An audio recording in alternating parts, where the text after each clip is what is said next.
Assalamualaikum warahmatullahi wabarakatuh. Kali ini kita akan berbicara tentang fungsi rekursi.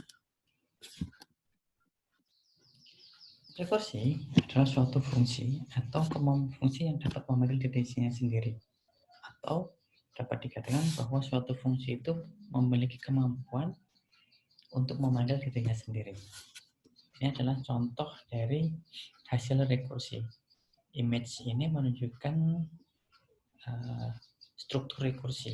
Ini dibentuk dengan menggunakan algoritma rekursi. Yaitu algoritma rekursi adalah satu algoritma yang memanggil dirinya sendiri.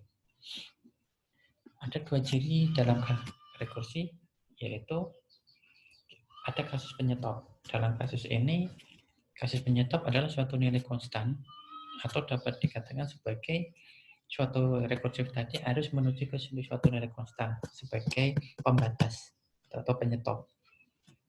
Kemudian ada yang kedua adalah kasus pemanggil rekursi.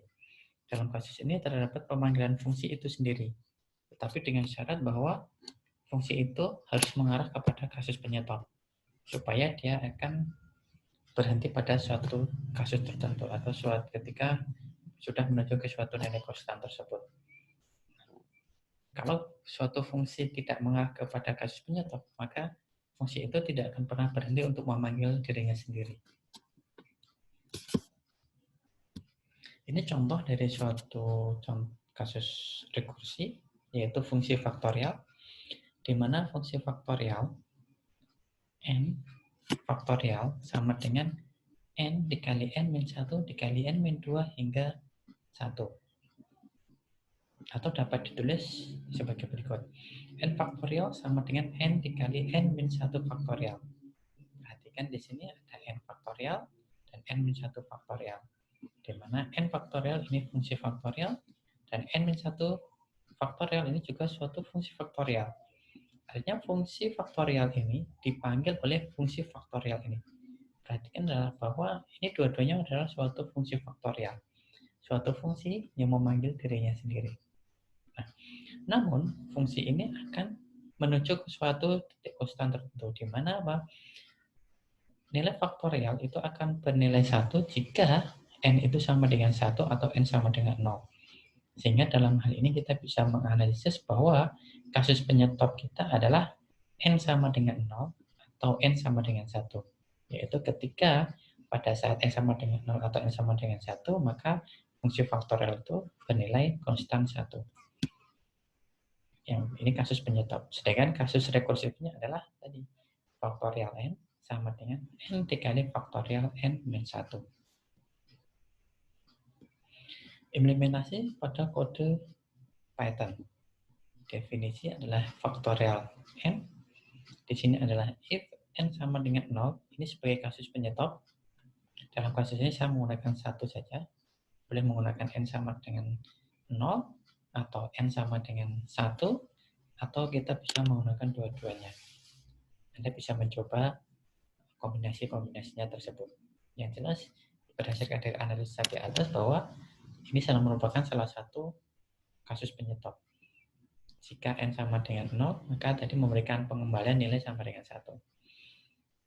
Jika tidak, maka di sini adalah rekursinya n dikali faktorial n min 1. Di mana fungsi faktorial ini merupakan fungsi dirinya sendiri. Ketika saya coba panggil print faktorial 4, maka menghasilkan nilai 24.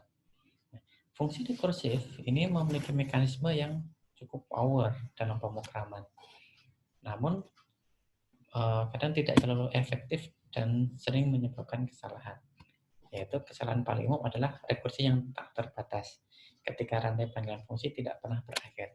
Maka dari itu sangat penting sekali dalam fungsi mendefinisikan suatu fungsi rekursif ini, kita harus mengetahui nilai penyetop atau kasus penyetop dan kasus rekursi. Dengan syarat bahwa rekursi ini harus menuju ke kasus penyetop. Ini harus betul-betul diperhatikan.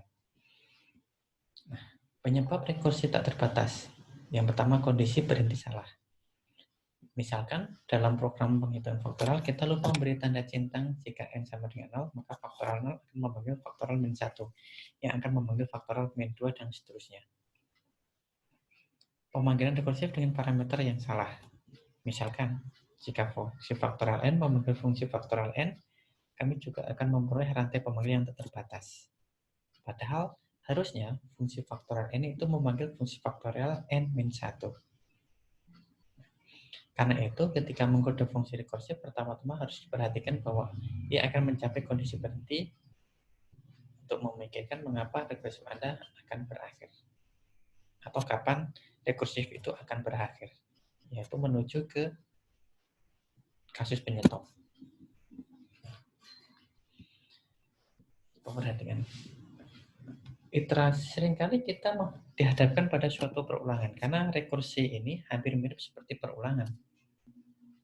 Ya, karena rekursi atau iterasi ketika kita ada suatu persoalan yang memerlukan suatu perulangan. Secara kasat mata, perbedaannya mungkin tidak terlalu terlihat karena memunculkan hasil yang sama, yaitu looping juga. Ini contoh dari fungsi faktorial, sedangkan ini adalah fungsi faktorial dengan menggunakan looping atau iterasi. Hasil sama dengan 1, for i in range 1 hingga n plus 1 hasil sama dengan hasil kali 1 return hasil. Faktorial menghasilkan nilai yang sama. Hampir mirip rekursi dengan iterasi. Terus perbedaannya ada di mana? Nah, ini adalah tabel perbedaan antara iterasi dan rekursi.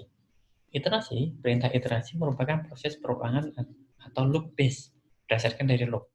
Sedangkan fungsi rekursi adalah fungsi yang memanggil dirinya sendiri. Iterasi menggunakan struktur repitasi, sedangkan rekursi menggunakan struktur seleksi. Pengelolaan memori relatif kecil, pengelolaan memori relatif besar. Nilai tak hingga akan membuat CPU cycle digunakan terus-menerus. Nilai tak hingga akan membuat sistem crash. Kode umumnya lebih panjang daripada rekursi. Kode umumnya lebih pendek dari iterasi. Nah, biasanya alasan menggunakan rekursi adalah biasanya dalam bentuk ini. Kode umumnya lebih pendek dari iterasi dan lebih mudah sebenarnya implementasinya. Rekursi akan berhenti apabila sudah mencapai indeks dasar. Iterasi akan terjadi apabila kondisi loop tidak terpenuhi. Demikian tentang rekursi. Terima kasih. Kita akan ketemu lagi di kelas praktikum untuk mempraktikkan fungsi rekursi. Assalamualaikum warahmatullahi wabarakatuh.